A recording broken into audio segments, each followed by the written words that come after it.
Sabi, mga ordinaryong mamamayan lang ang nakikita ko nagpo-post sa Facebook about sa kaliwat kanan ng mga baha. Pero nasaan na kaya ang mga media?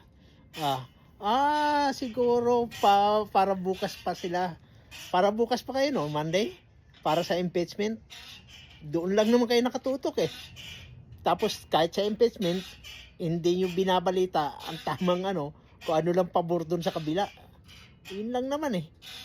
Hoy, nasaan na kayo? Mga media. Ay. Parang nakikita ang katotohanan ah. Diyos mio. Mga media na to. 3 media ang nasa Pilipinas na bigger.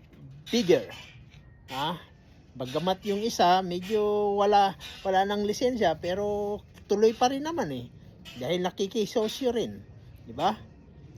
At kumikita rin naman sa YouTube. Sa Facebook.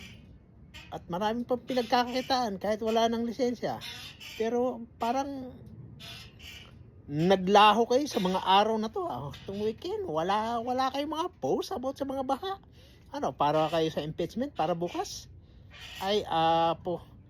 Gets nyo ba?